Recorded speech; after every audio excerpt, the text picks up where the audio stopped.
Dominik Wujastyk is professor at the History, Classics and Religion Department at the University of Alberta in Canada, and works on Sanskrit language and literature, classical Indian studies, and the history of science and medicine, especially in pre-modern India.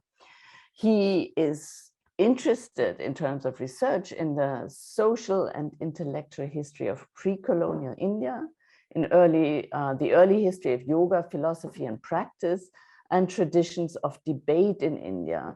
And that will be especially relevant today, I assume.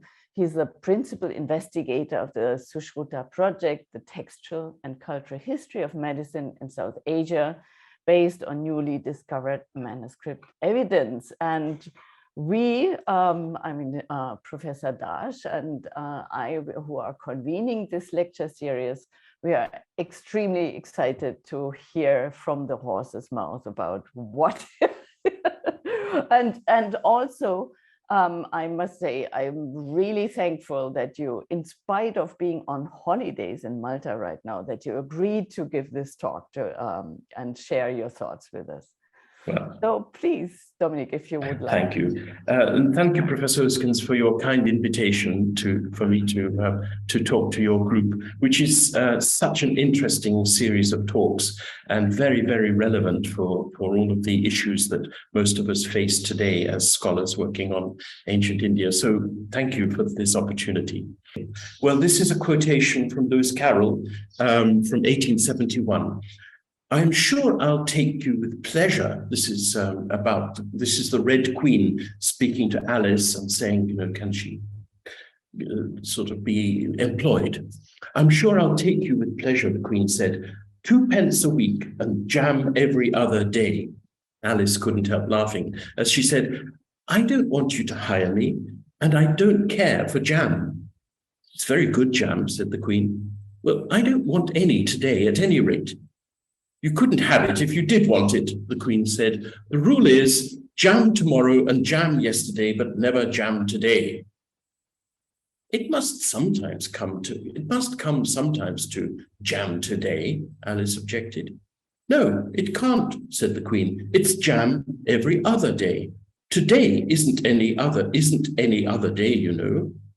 I don't understand you, said Alice. It's dreadfully confusing.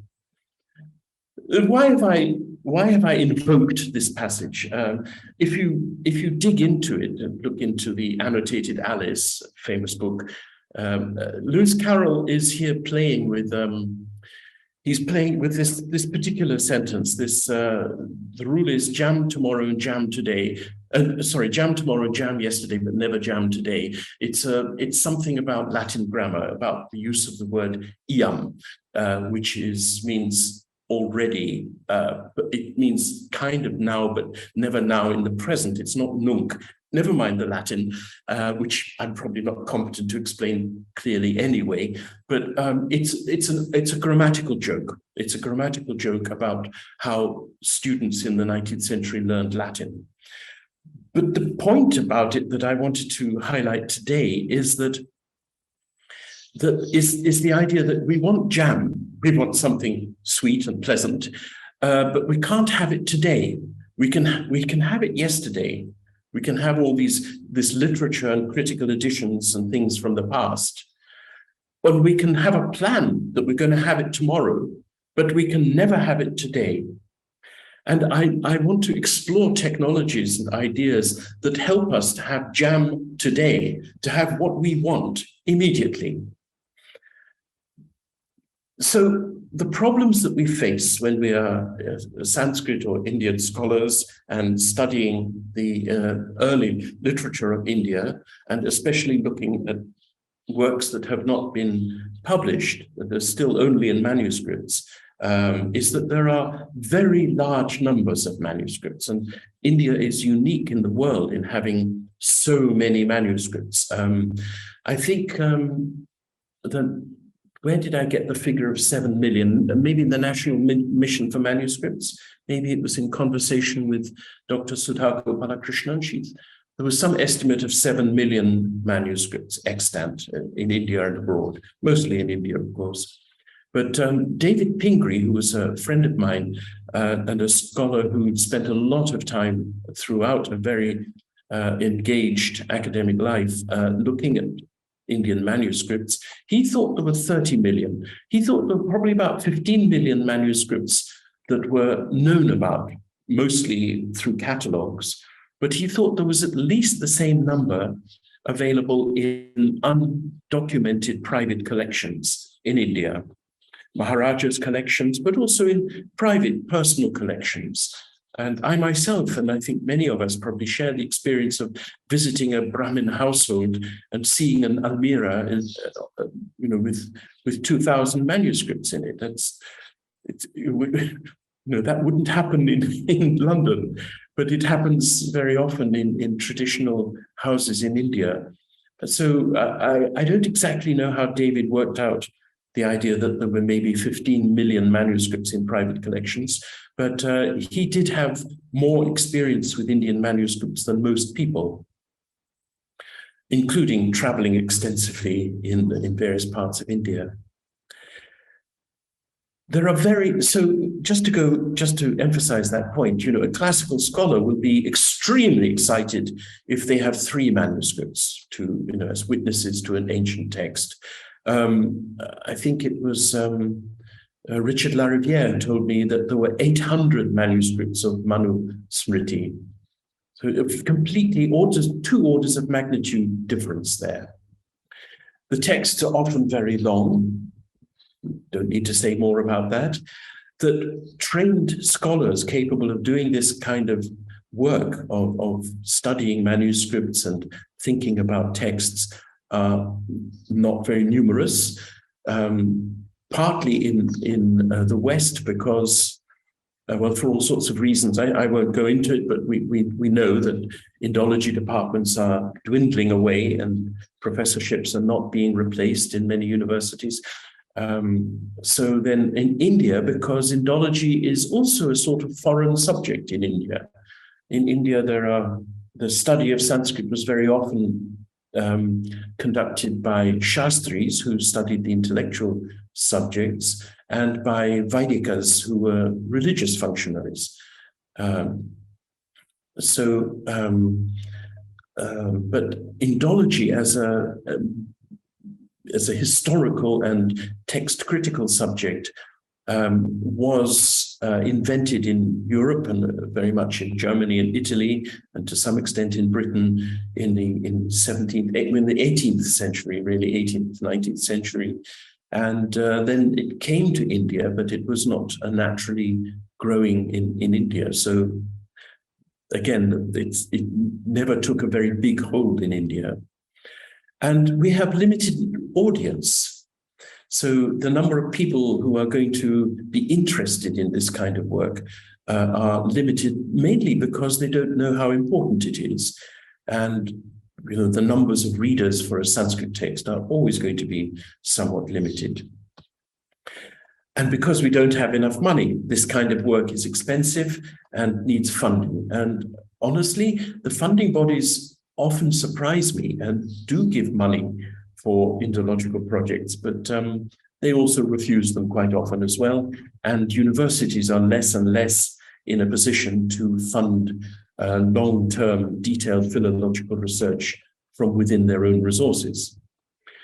So what are we trying to produce? Where are we going? What are we trying to do? Well, we're trying to produce a reliable text that we can read with confidence and depth of understanding. If you want to pick up Shakespeare, read Shakespeare, you don't want your text to be full of mistakes and misprints, and you keep reading a word and you're thinking, is this Elizabethan English or is it just a misprint? You want to have confidence that the books you're reading are as close as possible to what the author intended. And that sounds simple, but it's quite hard work to achieve that. But that's where we're going. We want to produce works that we can trust. We want to think and read and think about the literature, the history, and the culture of early India. And it may sound a very, very obvious thing to say, especially to an audience like yourselves. But I just wanted to put that out there because the point of all of this energy and effort going into textual criticism and editing, it's not just a game we play for the pleasure of the game. We're trying to get past all of this. We have to do this to produce the works that we're going to rely on, but we're not just doing it for fun. We actually want to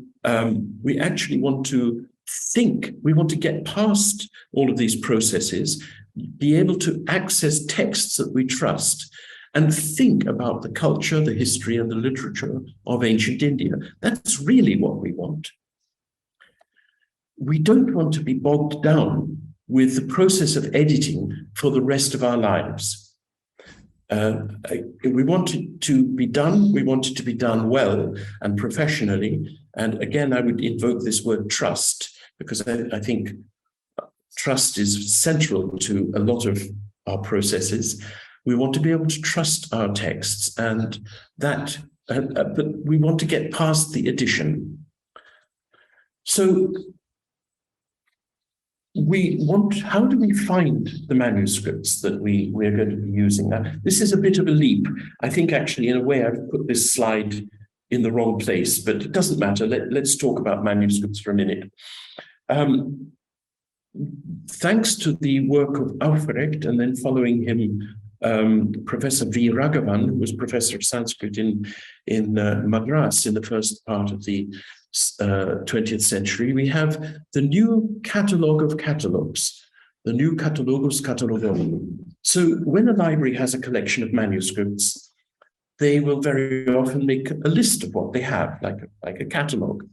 And sometimes this is index cards, or today a database in the library, and sometimes it's published as a book. So that's great. So then you know what are the manuscripts in, say, a particular library in Delhi.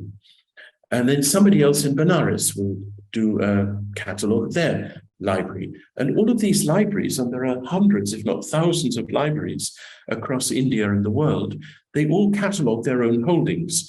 Nobody in Benares has got money to catalogue the manuscripts in Trivandrum.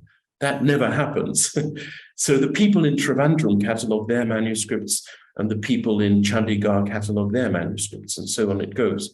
So if you're looking for manuscripts of a work, you have to look at all of these catalogues, and it's difficult to get them, and it's difficult to find, to find out what's available and to find the lists. So the Catalogus Catalogorum arose in the end of the 19th century and then was developed into a much larger project through the 20th century, which is an index to all of these catalogues. So you can look in the new Catalogus Catalogorum and you can find, this manuscript was catalogued in Benares, Trivandrum, and somewhere else, Amritsar. And suddenly you know where to find the manuscripts. So first of all, this was published as a series of printed books. I think there are 39 volumes now in print, and it's nearly finished. I think the last volume will be 42, and it has been completed, and it's in the printing press right now. There is some delay, but it's been done, and it will come out soon. Meanwhile, a very enterprising gentleman, Martin Gluckman, who lives and works in South India, has created an online edition of this work. And so I'll give you these slides later on, but if you click that, there it is. So you can look up the Bhagavad Gita, and you can, or whatever you want to do, let's say Charaka.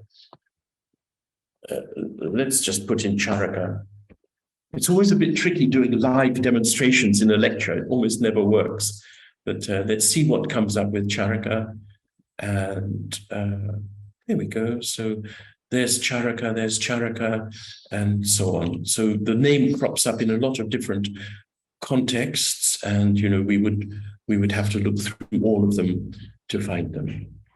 So this is really a wonderful aid. So let me just pick something a bit more.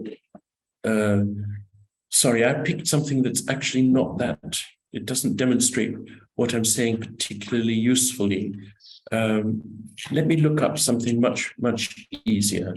Let me look up, say, Yoga Sutra, or yeah.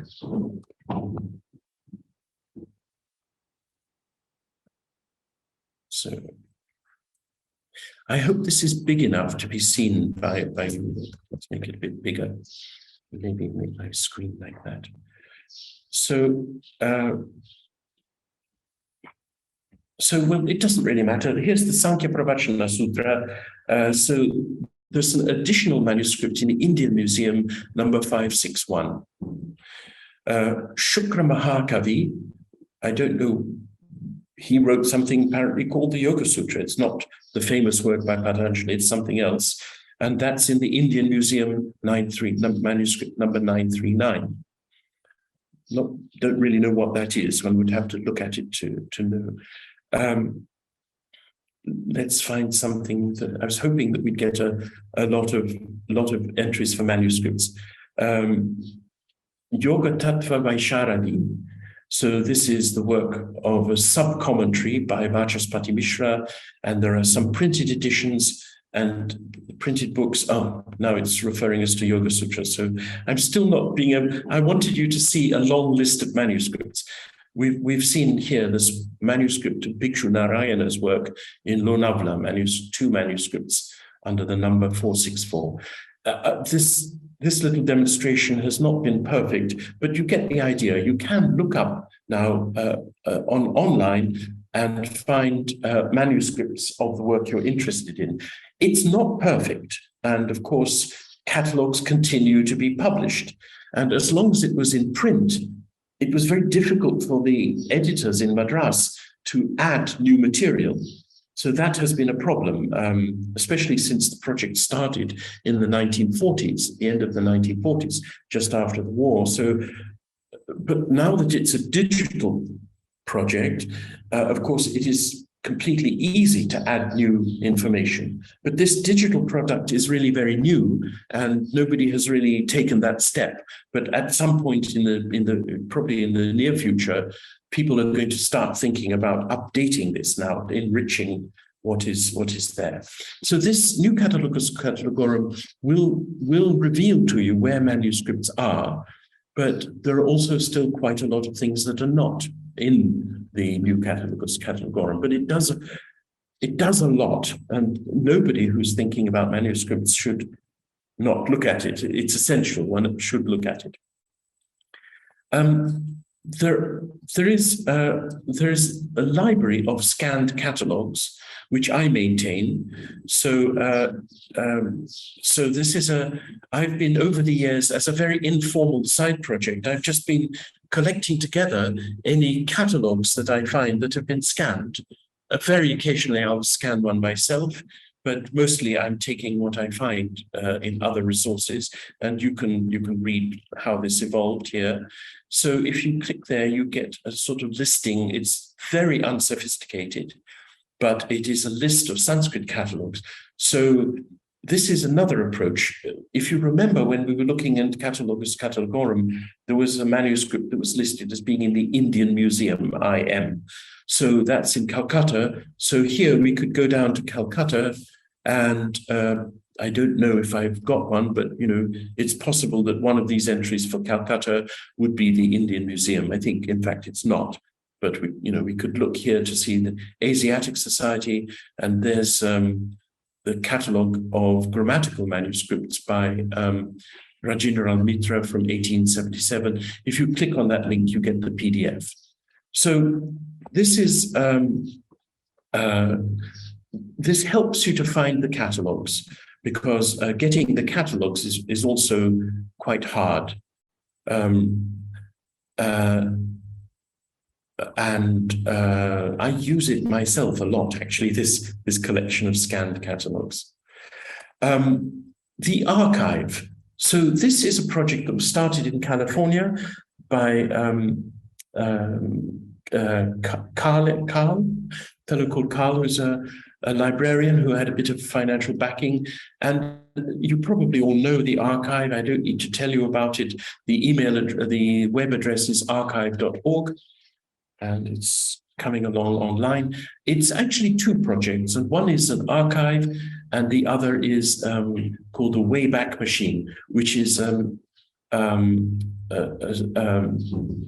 it's an archive of the whole internet. And I know that sounds insane, but it is. You can read about it. So I've just put in a search term, Sanskrit manuscript, and you see here, immediately we get whatever this is, the Kali Kalpa, and we can click on it and we can read it online. So there it is. And you can do close-ups, you can zoom in, you can zoom out, you can do it, instead of having it like a book, you can read it like that, which is actually a little more traditional.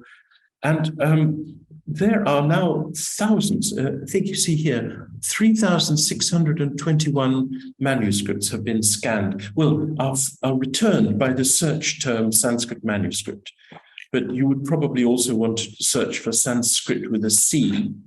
You might get some, and maybe Sanskrit manuscripts with an S. You have to be a bit creative about searching. But there are a lot of manuscripts now that are found through archive.org. And this is sometimes individual people uploading things, but also a number of libraries have started doing it. So this is the Kashi Jangamwadi Math Library of Varanasi, and so on. There are others as well. This is from the University of Pennsylvania. I think the first one we looked at was as well. Here we are from the University of Pennsylvania Library. So who's uploaded this? Archive user, so that's anonymized. But presumably it's somebody in the library who decided that this would be good to be online. And maybe they're doing more, I don't know. A lot of universities are collaborating with the archive. It's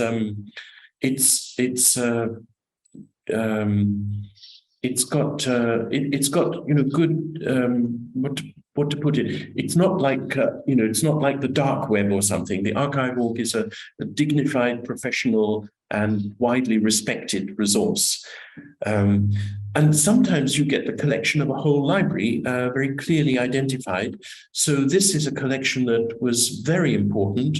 Manuscripts from the Kashmir Valley were copied and stored in the 18th century, I think, in Jammu. So these are copies of originals from that would have been in Sharada script in the Kashmir Valley. And there was a very important catalogue written of this collection by Sir Aurel Stein, who was a great scholar. And so the collection became well known through him. He was one of the great Indologists of the late 19th and early 20th century. And these have been beautifully photographed. And this collection was very hard to access in the past. There was a manuscript here of a work that I worked on for my PhD many, many years ago. And I was never able to get a copy by writing to them. Eventually, I went there and they were very kind and allowed me to photograph it for myself. But unless you had the time and money to travel to Jammu, this collection was very hard to access. So now it's all available. So there we are. There are a lot of manuscripts available now through archive.org, and it's always worth having a look there. And then there are other online collections of scans. And I think I picked one as an example. Oh, no, that's right. Yes. So I've just been in a very informal way collecting links. So there's the Mumukshu Bhavan collection, the Asiatic Society in Mumbai, where you have to pay a little bit of money to kind of join them. Bhandarkar Institute, which I think, yes, mainly that's printed books, if I remember. This is a very fine collection, very, very well presented, the Chunilal collection. Oh, sorry, not the one I was thinking of. Now I can't get back.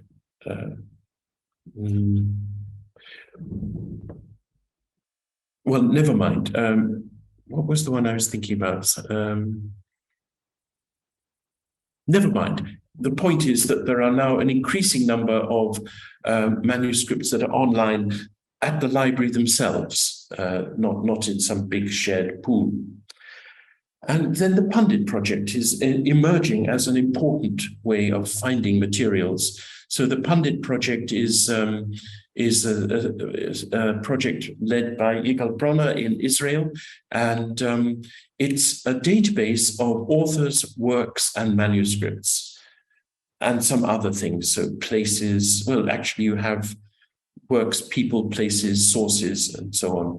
So you can here look up, let's look up Yoga Sutra. And, oh, I did the wrong thing. You shouldn't press enter. Just put in A and then there's a drop down. If you're lucky. There we go. So it doesn't really matter. Let me get the Vyasa Bhashya.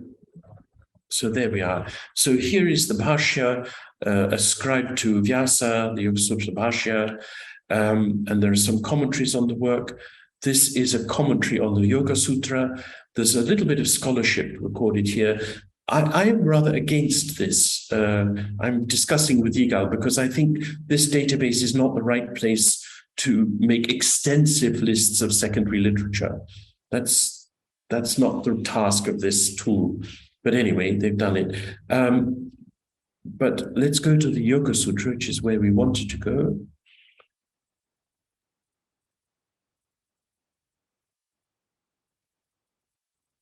Something's happening, but it's a little slow. Here we are. So there are a number of commentaries and print sources. Somebody's done this again. And has anyone put in manuscripts? Somebody's put in lots of it. No manuscripts. Well, this is completely uncharacteristic of this database. I'm sorry, I managed to find you an entry that is not at all representative. Let me find one, I know is.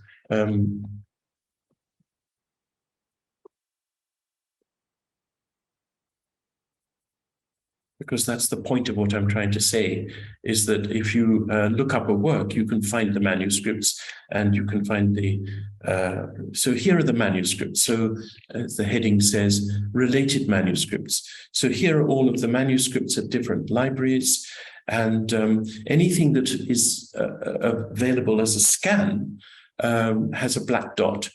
So there's a lot of manuscripts of Sushruta. There's a little bit of secondary literature that is really just enough to take you to the main sources where you will find everything else. And let's pick one of them. At random, let's go to Chandigarh. So here's an entry for the Chandigarh manuscript. It's shelf mark, it's in DAV College, and it's actually been scanned. So we can click on this link and get to the scan and read the manuscript itself, which is great. So this is extremely helpful. And this is actually the website I was trying to show you earlier. So this, I'm not going to go into it now, but you can read the whole manuscript and I think even download it. Another thing is that if you want to know about DAV College, you can click on DAV College and you can find out a bit more about it, what their website is, and a list of the manuscripts that are in Pandit project so far that are in that collection. Some more information about the SP Lohia collection, etc. In other words, it's a relational database which connects together people and manuscripts and works.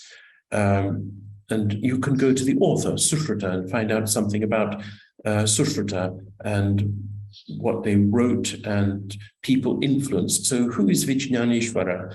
So he is somebody living in the 11th century who wrote the Mitakshara and was influenced by Sushruta, apparently.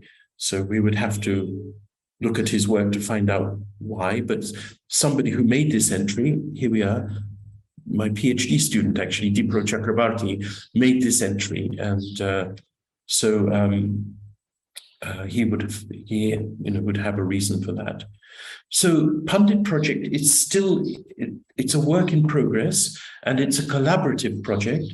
So if you want to work on this, you can. And I was hoping to find a list of people who work on this, but that's, a lot of people are putting, here we are, see all. These are some of the people who were most active in the last month, but many other people are working on the project as well. So this is just for everybody to participate. So if you're interested in authors' works and manuscripts, I encourage you to get involved with the Pandit project. Write to the, contact the project and say that you would like to join in the effort. So nowadays, with the internet and with scanning, it's much easier than ever to get manuscripts. But there are major collections that are still difficult. And the most famous one, I think, is probably Saraswati Bhavan in Benares, which is a huge collection of manuscripts, and it's more or less impossible ever to get access. So let's say you've got some manuscripts of the work that you want to study. So you've first of all got to learn the script, because when you delve into pre-modern documents, they're not written in standard Devanagari anymore. So that's a basic skill that you have to learn how to read them. You have to probably transcribe the text into a file. You sit down and you want nowadays to type it out so that you've got it as a file and you can work with it then. So if you're going to do that, you will very quickly want to record some metadata, some meta information. So for example, you might want to record where the lines end, or if there's something that you can't read, you might want to record. It's difficult to read, I can't read it. So what do? Do you use a question mark, or do you underline it, or do you put some dots under the word? So it's very easy, if you haven't done this kind of work before, to invent your own code. And for many, many decades and centuries, people did that. They invented their own little system. And if you pick up a book at the beginning, you quite often see list of symbols. This is the author's private code, what they used. I'm going to use angle brackets to mark something that I've added. Or else I'm going to use angle brackets to mark something that the scribe deleted, or I'm going to use square brackets, etc. And there was an attempt in the 1930s to formalize this, a thing called the Leiden Conventions. But today we use the Text Encoding Initiative, which is a standard international modern markup system. And there's a big book of guidelines how to use it. Huge book, and you can click on there to get to it. It's also all online as well, as you could read it as a PDF or as an HTML document. And so here's the table of contents for the guidelines. So a lot of what we're talking about counts as the representation of primary sources. So if you go into that chapter, transcriptions and facsimiles, parallel transcriptions, and so forth. There's a lot of damage and conjecture. If you want to say, I can't read this, but I think it says, Purusha or something, there's a way to encode that. So the guidelines are actually really easy. It's just that over the years, they've got quite big because lots of scholars use it and lots of people want to do different things. And also the guidelines, in fact, this was their primary aim, was originally a way of, it created a formal framework for defining as a grammar, in a formal computer legible way, what codes you want to use. But of course, lots of people want to do the same thing. So the guidelines give you all of the standard things. And honestly, they do so much that mostly it's not necessary to invent your own codes. But the people who wrote the text encoding guidelines, originally their concept was that this was a way to formally define a grammar of what you're going to be doing, what codes you're going to use. So this is how we would encode the line Asid Raja Nalu Nama as a line. We would say that's an L. So everything is in angled brackets, and that's the beginning of a line, and /L means that's the end of a line. So, you know, that's it. So you can express what is a line of text or a verse of text. And this is how you say there's something in a manuscript you can't read. Asid Raja, and then something. I can't read it. Is that Nalo or Mrido? What is it? I can't read it. So you say it's unclear. Honestly, it's very, very easy to use. You say begin unclear and then / which is end unclear. And we are finding that there are about 17 codes that we need to use routinely when we are typing out our manuscripts. And I'm referring here to the list on Saktum Eva, which I'll talk about later, but this is a very brief introduction and a list of the tags that we use. So we use sick, we code spaces, we supply something is unclear. Let's look at the example for unclear. Indicates a passage that is unclear to the transcriber. So we say, whatever this is, Swarupan Yatha, and then something that looks like ta, and then tana papati, and then that's the unclear part is finished, and we can go on reading. And so really, there are not many codes that you need. The guidelines are very intimidating because there's just lots and lots and lots of detail. But in actual practice, it's really not so bad. Once your text is tagged in this way, your manuscript has been typed out in this way, you've got something that conforms to an international, widely used standard.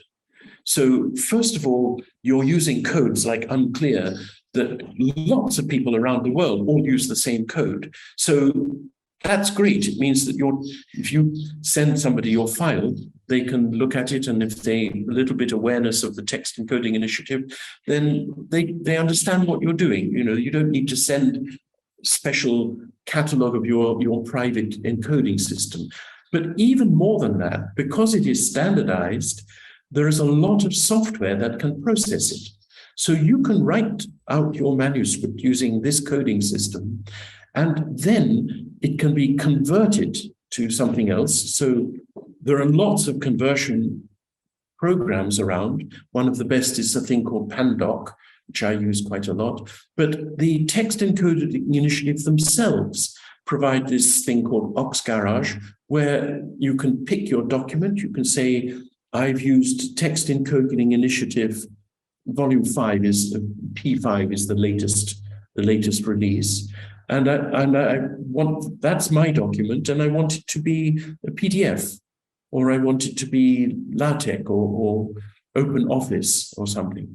So you can convert your thing to Microsoft Word, and that's fine. It also goes the other way around. You can start with Microsoft Word and convert it to TEI Simple, which might help, but it's probably going to be inadequate because Microsoft Word as the starting point can't, so there is no code in Microsoft, for example, for unclear.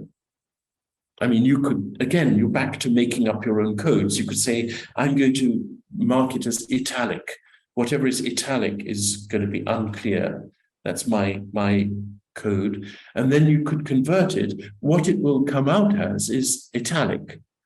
So then you have to go through your document or express the fact that, you have to basically reverse engineer your own private system.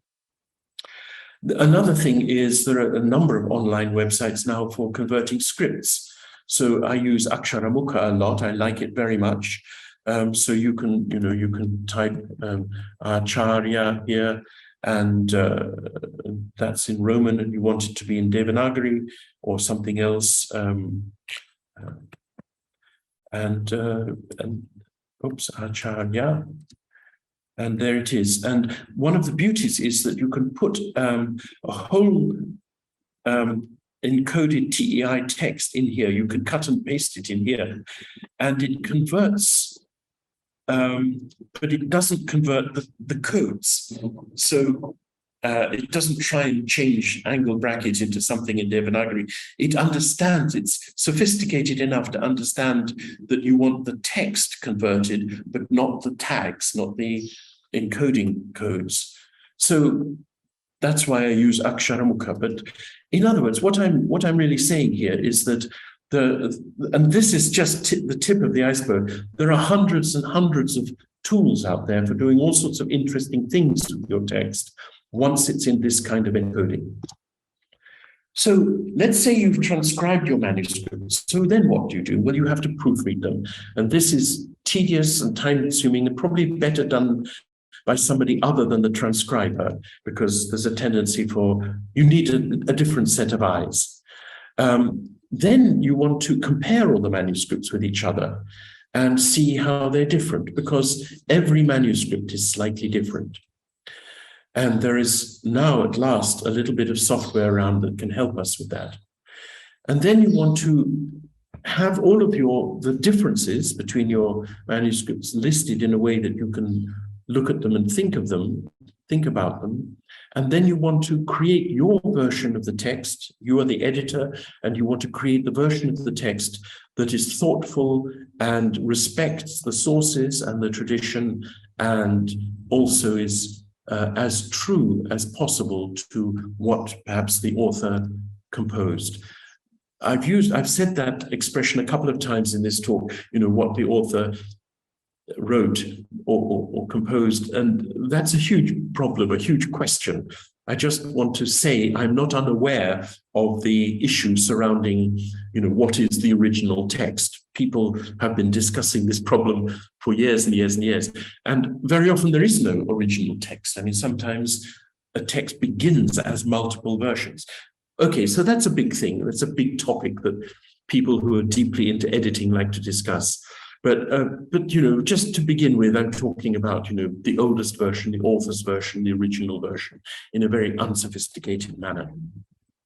And then let's get back to really the whole point of this exercise, which is to read the work and write new research about early India. So let me turn now to the project that I'm working on myself, the Sushruta project. This is the website, and you can go to this website, Sushruta Project with SH there, .org, and you can look at it. So we are working on Ayurveda, which is the traditional medical system of India. But what is it, and how do we find out about it? Well, you can go and speak to a Vaidya. Maybe you get ill when you're traveling in India and you think, I'll try Ayurveda. So you could have a personal experience of encountering a healer in India, or you can pick up a book about it, and quite quickly you'll find out that there are some classical sources, and then if you're really going to go into it, you want to find them and read them. So what are the books we read? Well, the books come through the process I've described of bringing together and thinking about many manuscripts. And the manuscripts eventually come from the author's manuscript, which usually today, will have been destroyed or fallen apart many, many centuries ago. So the books are based on manuscripts. So let's think about Sushruta. So Madhusudana Gupta, a very interesting character, in 1834 produced the first printed copy of Sushruta in Calcutta. And he doesn't say anywhere what he's doing, where he's getting it. It's just, he's printed it. And if you look at the beginning, it just begins with Atha, and there's no preface, no introduction, no statement about where he's getting his manuscripts. We presume that he's using materials available to him in Calcutta, but he doesn't say. So that's actually not great. It's very interesting that he did this. There's a lot to be said about Madhusudana Gupta's work, and indeed about this edition. But on the basic question of where it comes from, what are the sources that he used in order to produce this book, we don't know. So it was really quite half a century later, a bit more than half a century later, that that this gentleman, Yadava Shaman Trivikramatma Acharya, produced an edition in 1915 of the Sushruta Samhita that was really excellent. It was printed by the Nirnaya Sagara Press in Mumbai, a very famous printing press and publisher. And it became the edition. There are many other editions of Sushruta, but it's Acharya's edition that became the one that everybody uses and which we could call the Vulgate edition. And he produced the first edition in 1915, and then he produced two others. So his final edition was 1938. And these are hot links to scans of the editions, but we don't need to do that. So, so actually this repeats what I've said before. I don't really need to say that again. So, let's zoom in and do a little bit of a deep dive into Acharya's sources. So he's very good as an editor and as a scholar, although he did not use modern methods of textual criticism. He was a very sort of transparent and honest editor. And he tells us in the beginning of each book, he tells us what manuscripts he's looking at. So for the 1915 edition, he used 3 manuscripts. Here they are, I just call them 1, 2, 3. And so the Sushruta text has got 6 major divisions. So they're called, here they are, they're called sthanas. So the Sutra, Nidana, and so on, Uttara Tantra. So it's a work in 6 parts. So manuscript number 1 had part sthana 1, sthana 2, sthana 3. It didn't have 4, which is huge. Chikitsasthana is very large. But it did have kalpa, which is small, and it didn't have uttara, which is huge. So I would say that manuscript 1 covered about less than half the work, maybe a third or a quarter of the work, just in terms of length. So manuscript number 2 had chikitsa and uttara, so it filled in the blanks. So between them, 1 and 2 gave him evidence for the whole work. Manuscript 3 was just the Uttara Tantra. Okay, so yes, he had 3 manuscripts, but the manuscripts that he had were partial. So he only had really evidence from 1 manuscript for everything and 2 manuscripts for the Uttara Tantra. Okay, so actually not so much when you think about it. So then he used 9 manuscripts, 9 more manuscripts for the 1931 edition. And again, we see that manuscripts 1, 2, 3, 4, and 7 only had 1 chapter, 1 section rather.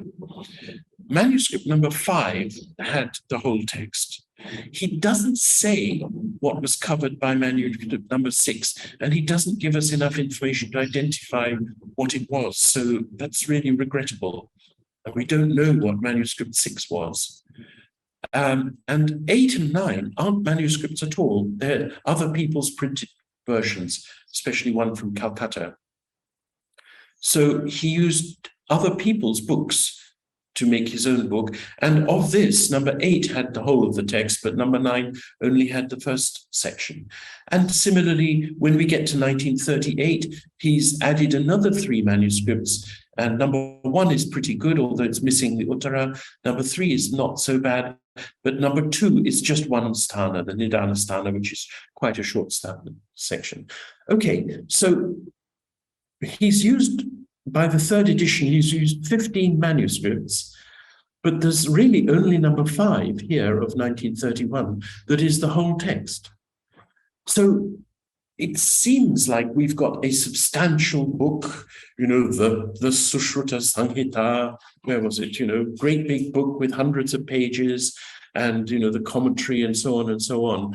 But when you dig into it, it's based on rather thin manuscript evidence. He was sitting in Mumbai and he says where these manuscripts come from, and they're almost all from his friends. this is from my friend, Pandit so-and, and this is from my friend, Pandit so-and-so. He gets one, I think, from the Asiatic Society, and I think another one from Pune. And so it's very localized. Just as Madhusudana Gupta printed his edition in Calcutta, almost certain using Calcutta manuscripts. So Acharya also uses a very limited set of witnesses for his work, and they're all from Mumbai and the immediate surrounding places. So if we say he used 15 manuscripts, which is to speak very generously, so in contrast to what? So if we look at all the sources that are available to us, it looks as if there are just over 200 known manuscripts. And to that, we could probably add, I don't know, maybe another 50 manuscripts that might be unknown.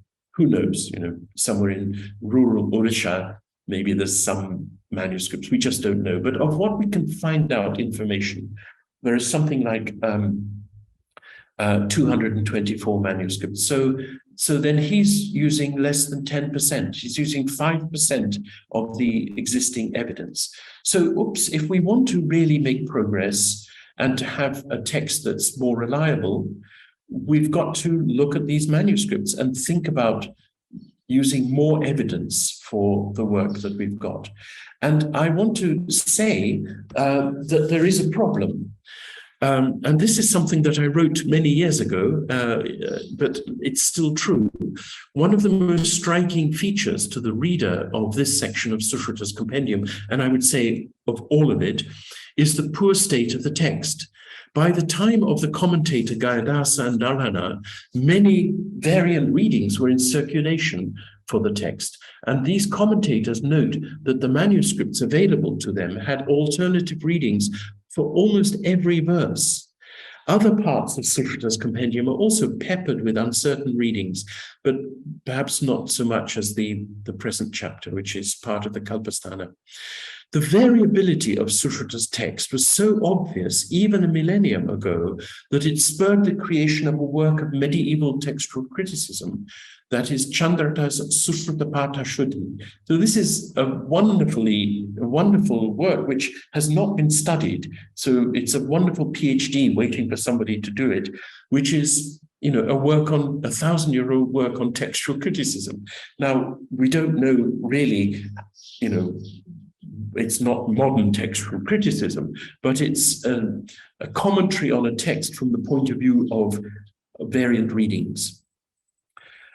Probably, written at the turn of the 11th century. What all this means for the history of this important text is unclear at present. In the absence of a critical edition and a study of the history of the work, we can only speculate about the possible causes for this high density of variations.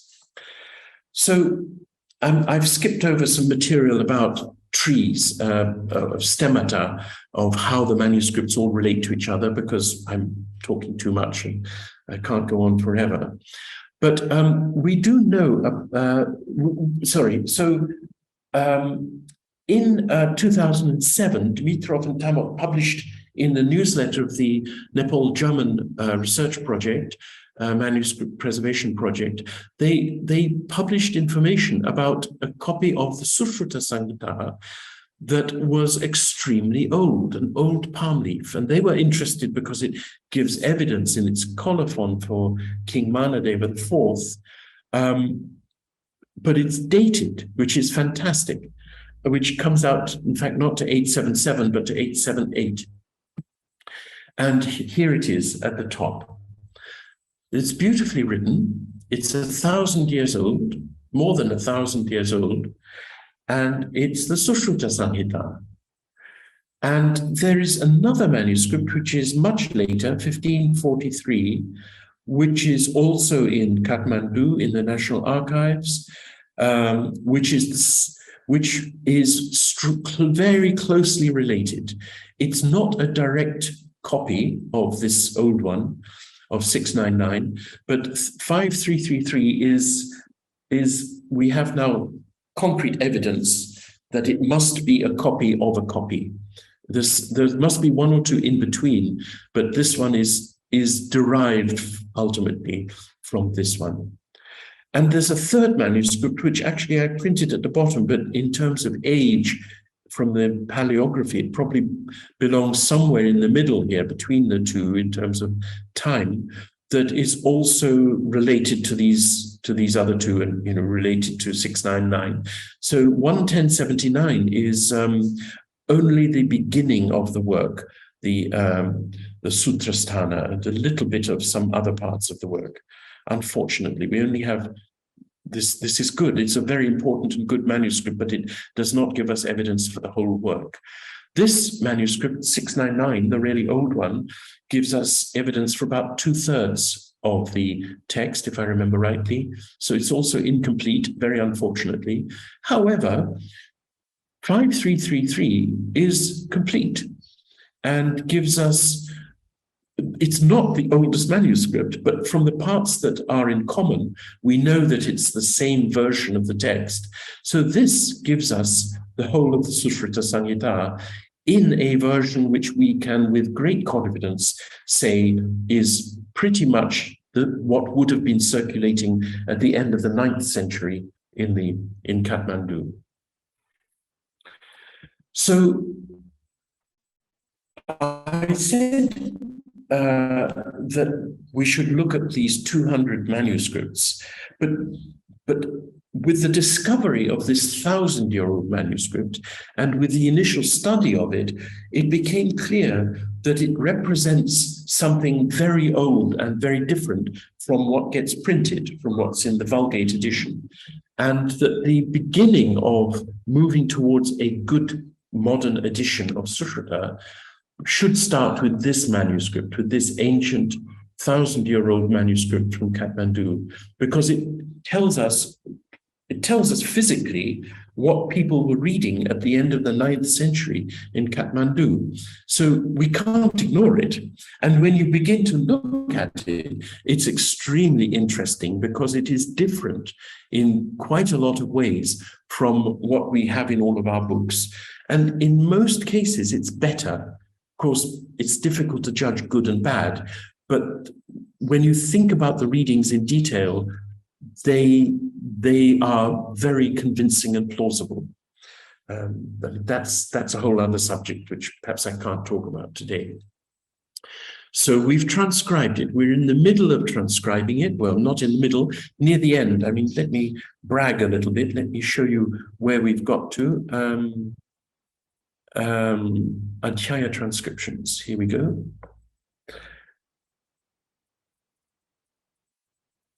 So this is the old manuscript, KL 699. This is the 533, the second one down in the picture. And this is 1079, which is the one that's only the Sutrasthana. So the thumbs up are the adhyayas that our team has transcribed. So you can see they've done a lot. Where you see a tick, it means it's there in the manuscript, not there in the manuscript. So this is, and 1 is the first adhyaya, first sthana. As I said, for here, K, the manuscript 699 doesn't have the Nidana sthana, except just a bit of the last chapter, but it is there in 5333, and it's mostly not there in 1079. Sharira, again, missing mostly in 699. Present in Nak, and Chikitsa mostly present in the old manuscript and all present in the middle one, and then Kalpa all present in both, and I think that's a misprint. Yep, I'll deal with that later. And Uttara Tantra is almost all there in the old manuscript, and we're getting towards the end of it. So you can see we've got, maybe 20 or so adhyayas still to transcribe, but we're getting really near the end, which is wonderful. So, so we are working our way through the manuscript, and we are transcribing it according to the text encoding initiatives. What are we using to collate it? We're using Saktum Iva. Now, this is a very important new software tool written by a very brilliant scholar called Charles Lee, who is as good at computer programming as he is at Sanskrit. He wrote Saktumiva in order to do his own PhD at Cambridge on Bhartrihari, and he's now made it available for use by everybody.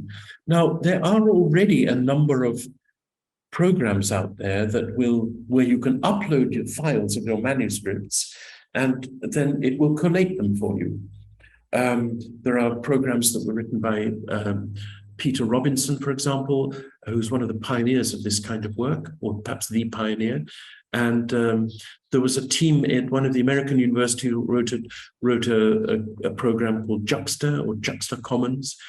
But the special thing about Saktumiva is that it knows Sanskrit. Well, it doesn't know Sanskrit, but it is sensitive to lots of things that Sanskritists care about, including, for example, the gemination of certain consonants. You know, you know the word karma or dharma. The word karma is, as we all know, the word karma is written like that. Karma doesn't matter, and dharma. But in manuscripts, you'll almost always see that. Sorry. And dharma, because there is a Paninian rule that says that ma may be doubled after the letter ra.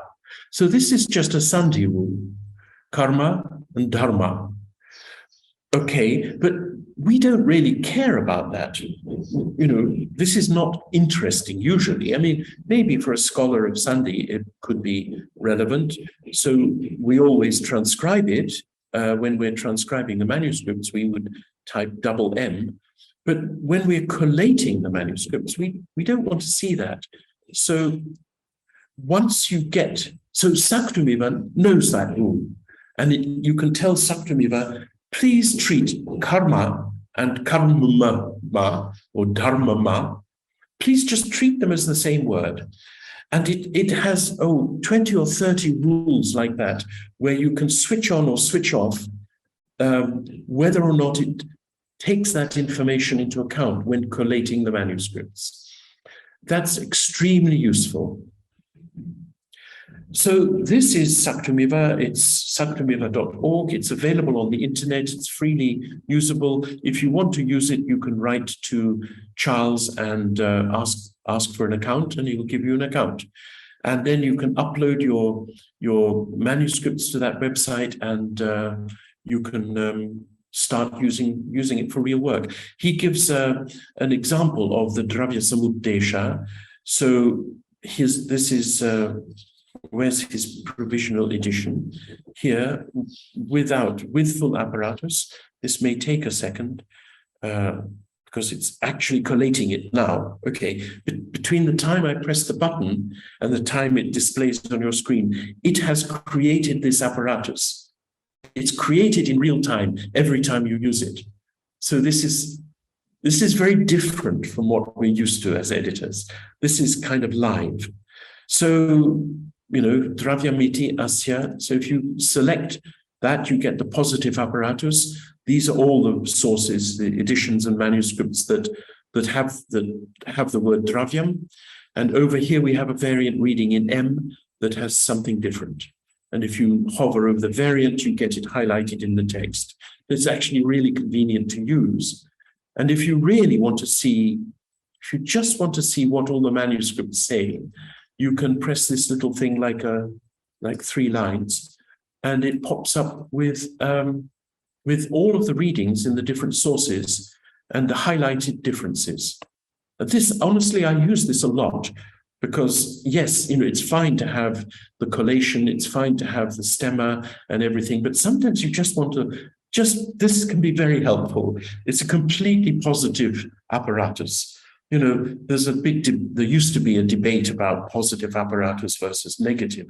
You know, over here in the apparatus, do you record all the manuscripts that do have a reading if you have the word Dravya?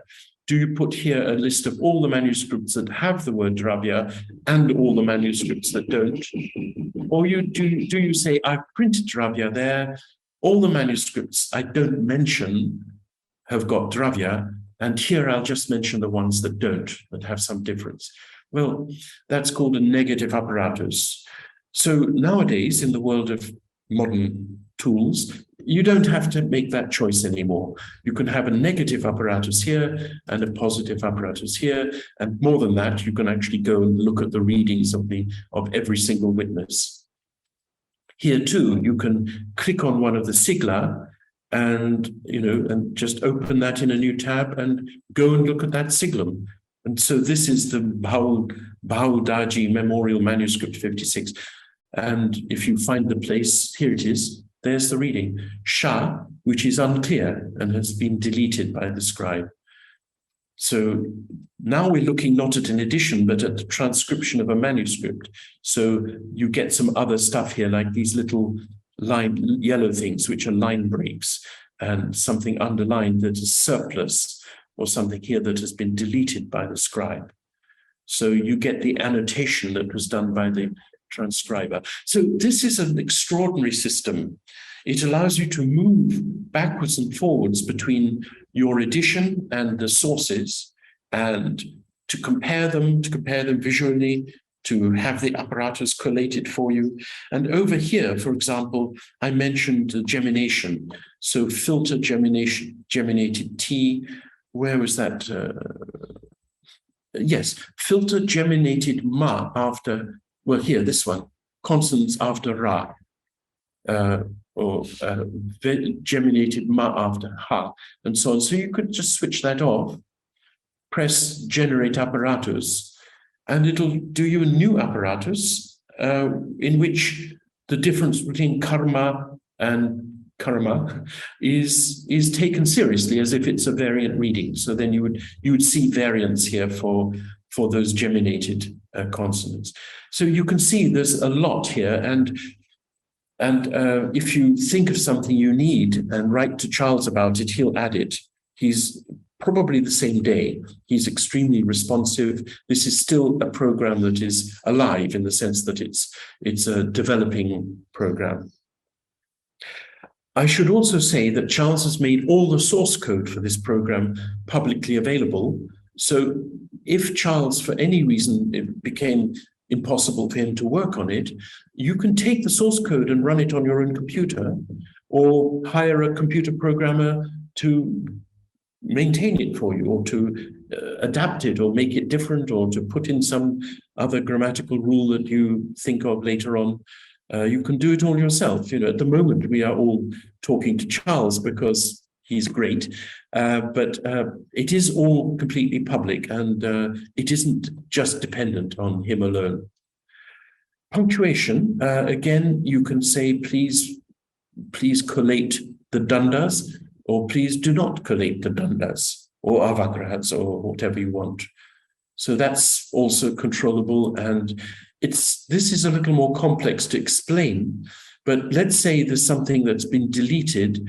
You can ask for that to be displayed in the apparatus or not, or a couple of other things, which I won't trouble you with. So over here, for example, so that word dravyam was deleted here, but we could switch that off if we didn't want to see deletions. It gets a little baroque, because when you work with a system like this for a number of months or years, after a while, you need more and more detailed control, and that's why these lists have grown quite long of ways of controlling the display and the collation. There's another feature that I need to show you, which is also very important, which is that a couple of things. Let me do this really quickly. This is very superficial, but our colleagues in India mostly do not play well with international transcription, with the Roman script. For a lot of people, Sanskrit is Devanagari and Devanagari is Sanskrit. So you can do that, and it all works, and it's great, and it works really well, actually. But for people in Kerala, no, they don't want to read in Devanagari. They like it to be in Malayalam script. So this takes a little longer. I've always noticed that Malayalam takes a little longer, but for the Malayalis who want to read Bhartrihari, you can just turn it over. I think it's happening. Maybe, yeah, it is happening. I don't know why. Malayalam is slow. Okay, here we go. There's the Malayalam. So it's absolutely amazing that so many scripts are supported, not everything. Charles put in the Newa script because I'm working on Nepalese manuscripts. So actually it's possible for our colleagues in Kathmandu to read our edition in the Newa script. I mean, actually probably most of them are more comfortable with Devanagari, but it seemed like a good gesture to the tradition to be able to give them their text in the Newa script. So that's also very nice. And as you can see, so my PhD student, Dipro Chakrabarti, is working on Sharada manuscripts, and Charles added Sharada display specifically for his project. So, you know, that's really amazing. But there's another thing here, export as, so you can export in various forms. As LaTeX, if you want to do a traditional printed edition, let me show you one that I've just done for a conference. Where is it? Wait a minute, it would be here, conferences 22, Vienna.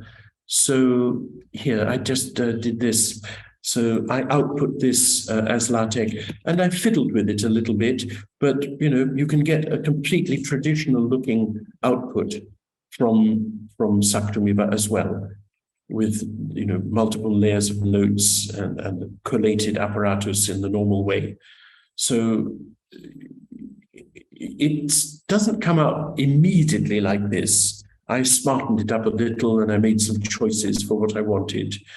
So one of the things I wanted to do was to separate the evidence from the manuscripts from the evidence from the printed edition. So these are variant readings from the printed edition, from those editions of the 1938. And this is the variant readings from the manuscripts. But you know, you can do all these things, you just need to know a little about LaTeX. So that's one thing. So another thing that this system does is that you can export something called a FASTA file. So let me do that. Okay, this is a very ugly thing that is not really for human beings. And this is what it looks like. It's just a mass of illegible codes. What's this all about? So the FASTA file is a file that can be read by a computer program that is used by people who do evolutionary biology. What am I talking about? So today we are interested in the origins, for example, of human beings. You know, we are all one race, we are all Homo sapiens. But we know that there used to be other kinds of humans on Earth. They're all extinct now. There's only one race left. Anyone who talks about racism is talking nonsense because there is only Homo sapiens. But so there used to be Neanderthals, and there used to be Denisovans, and there used to be a few others. So there used to be multiple races of human beings. And it's very interesting for us to study the descent of these genetically. And the key to this is DNA. So if you find the DNA of a Neanderthal, you can compare it with the DNA of a Homo sapiens, and then with another and over different periods of time, because everything always changes. And you can create a tree of descent, and you can say, humans, you know, Homo sapiens and Homo neanderthalis, they separated at a certain time. There used to be one species, and then at a certain time they separated. And you can find out this kind of information. Now, the people who do work in evolutionary genetics are better funded than Sanskritists, and they've got lots and lots of software for dealing with this and for drawing trees and analyzing the data automatically. You can stick in lots and lots of DNA patterns, and they'll say, right, this is the tree of relationships. It turns out that problem is identical to the problem of our variant readings. that the tree of descent of a text is identical to the tree of descent of a species, a living being. So we can use their software, and we do.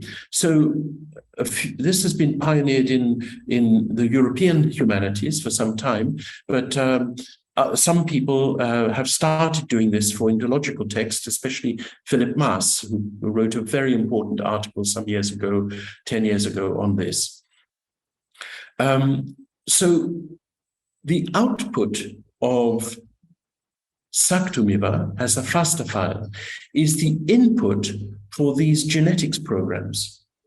And what happens is that if you take a passage, let's say this passage, I showed you that we could get a list of all the witnesses for that. But here is a little tree diagram, and it can give you a tree of relationships between the manuscripts.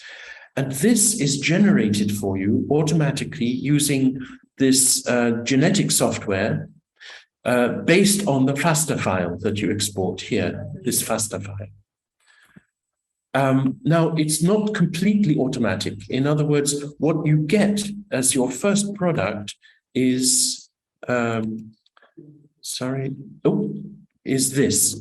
You get what's called an unrooted tree, which is to say the software will tell you, this is for the 54 manuscripts of part of the Charaka Samhita, and this was what's a part of the work done by Philip Maas. So this will tell you that the manuscripts are all related. So B4 and L3 are obviously copied from a single original, and they all come from another one that was also the source of JN3. But JN3 was not the source of B4 and L3.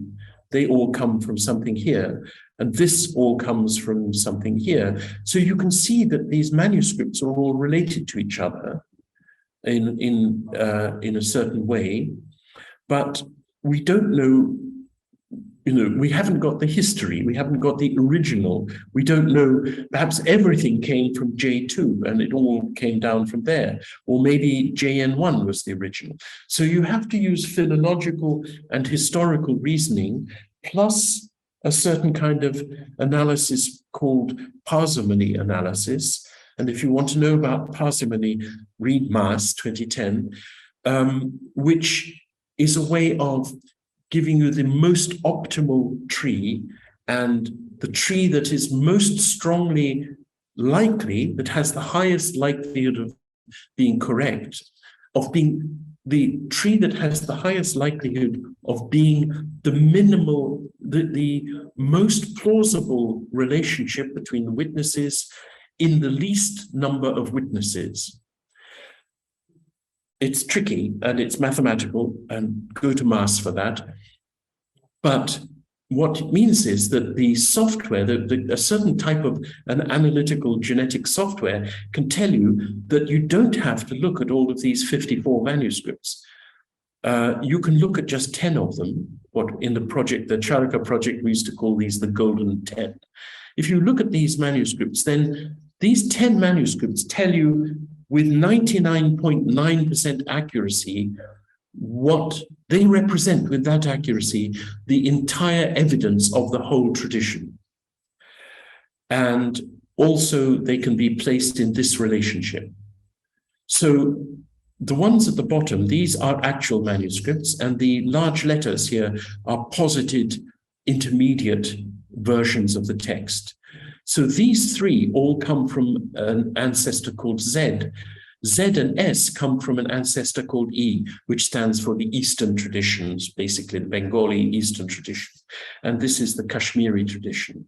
So the Charaka manuscripts fall into two quite distinct groups, the K group and the E group.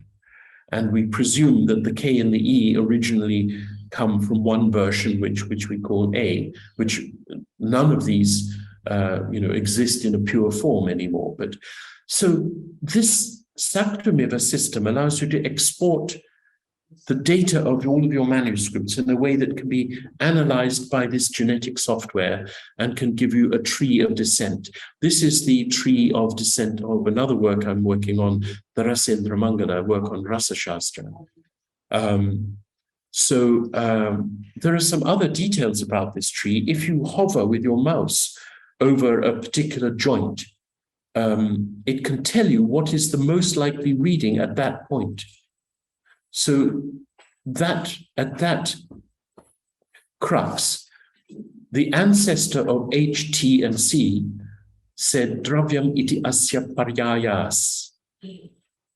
Even though T doesn't say it, but it's still the most likely reading at that point in the tree, and so on. So you can see here that the most likely reading there is dravyam iti asya paryayas.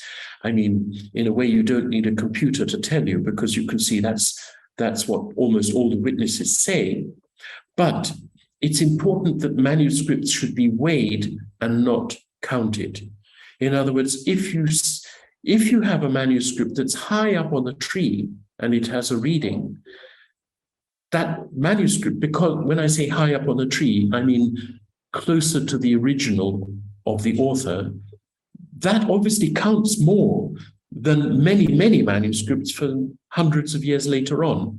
So maybe lots of manuscripts say paryayas, but G1 is very high on the tree.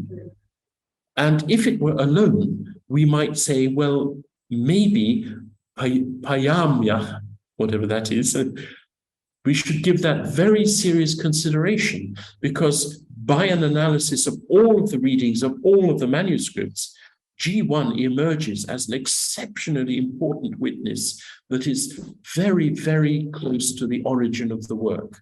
So yes, 20 manuscripts say one thing, but this reading weighs more heavily, and we should really think about it as a very serious possibility. However, in this particular tradition, we have two very old manuscripts, and this one does read the same as everybody else. So perhaps this standard reading is correct after all. Dominik, all right. So Dominik, I yes, hate to interrupt, but we can only extend.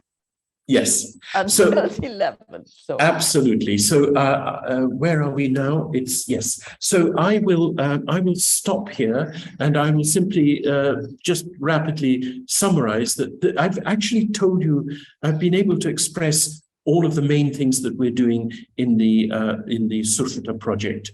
I don't really need to do the rest of the slides, and methodologies is spelled wrongly, but some of the key points is that we are transcribing manuscripts using the text encoding guidelines. We are collating using Saktumibha. We are developing a provisional edition of the Sushruta Samhita at Saktumibha. And this is important. It's provisional, but it's public. So everybody can see what we're doing today. If you click on this link, you get to our Sushruta project. If you want to see our provisional edition of the Sutrasthana, there it is, you can read it. So it's very incomplete and very imperfect, and we haven't done all of the thinking and editing, but the manuscript evidence, the collation, and quite a lot of the thinking has been done. And if we select all the witnesses and generate the apparatus, then people can even read it with the apparatus. So everything is public today. From the first day of the project, we established these files on Saktumibha so people can have a look now. And this is very scary. And this brings us back into the whole world of trust. This is very scary for a scholar, because you are making public something that you know is imperfect. And it's a gradualistic process. And I do want to say this, even though time is short, that the traditional method of doing an edition is that somebody would go into a room for 10 years privately, get it perfect, and then publish it. I did that myself, So this method is very different. It's very transparent, it's very flexible and fluid, and very open. And your work, it's as if you're inviting scholars in to see your work as you do it. And it gets better and better. The longer you work on it, the more precise, the more accurate it gets. But you are running the risk that somebody would look at it and say, well, this is obviously wrong. Well, we know that. We're on the project. Of course, we know it's wrong, some of it. But then if they tell us, then we'll correct it. And then next time it'll be better. And in a way, it's almost like the methodology behind Wikipedia, which is a collaborative project where everybody joins in and improves it gradually over time. I mean, that may be a bad example to give, but it's a different way of working. Let me put it that way, that we self-consciously decide to make our work public from the beginning so that everyone can see and they don't have to wait 10 years. The project uses open source software. It adheres to international standards. So if we have some future tool, I mean, there will be, in 50 years, there will be different tools. Saktumiva may have evolved into something else, or there may be something completely new, maybe not even 50 years, maybe 5 years. And because we've encoded everything in the text encoding initiative, all of our data can be used in future projects. I'm very charmed and excited by Saktumiva, as you can tell, but I view it as really good. But I view that the transcriptions of the manuscripts are the most important thing that we are doing, and that should be accurate and clear and adhere to international standards. And yes, we can put it into Saktumiva and get an edition or get a collation, but we also know that our stuff will be usable in the future. All our results are public, that most of it is on GitHub, including all of the manuscript transcriptions done so far. The results are incremental. This is different from the traditional edition. The methods can scale. So you may have noticed I'm only talking about 3 manuscripts here, and earlier I said there were 224. Well, the manuscripts we're working on are important because they are so early in the tradition.